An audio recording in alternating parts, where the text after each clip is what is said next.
photography, his technique of double exposure. Within days of that patent, Mellies uses Smith's patented technique in The Cave of the Demons, 1898. Now, deep inside the cavern, very busy, ghosts and skeletons appear and reappear. Suddenly, a beautiful young lady appears, and she is immediately surrounded by the ghosts and skeletons. The ghosts and skeletons are a creepy and startling effect. They are transparent, and their spectral forms can be seen through the rocks and pillars of the cave.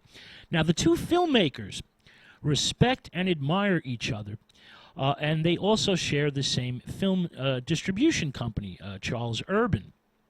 So they do not sue each other, and there are no legal shenanigans of any kind between the two filmmakers.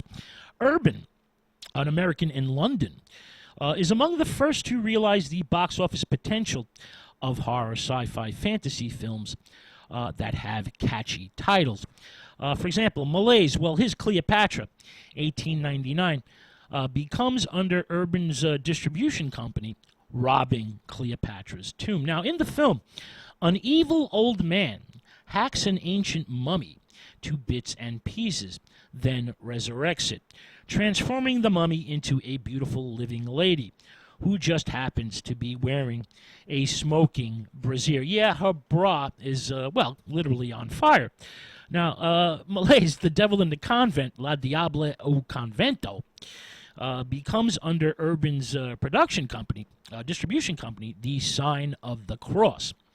Now, in this movie, the devil also appears as a bat, but a more vampirically erotic creature than,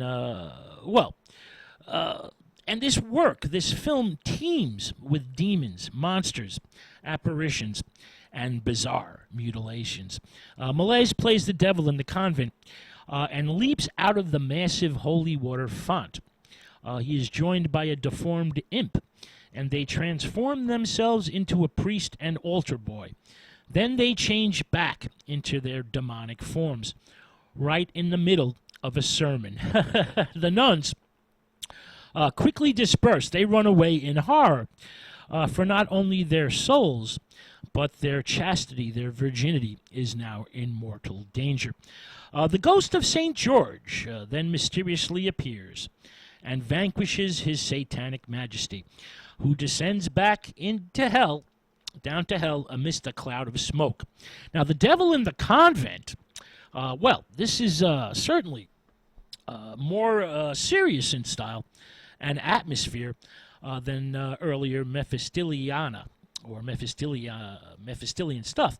And the film's technique links it to the modern horror movie. Now, another example is H. Rider Haggard's classic novel, She, which is not a horror story, but does contain a classic horror sequence, as the lovely young Aisha bathes in the flames of eternal life a second time. She is now overdone.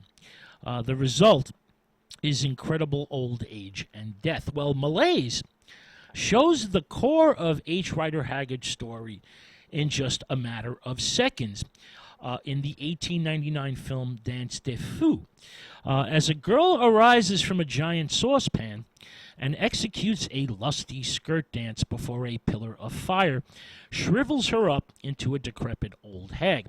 Now, Urban's title for this one was, of course, H. Rider Haggard's She. Now, the phobia of the bug world also makes its way into a Mellies film.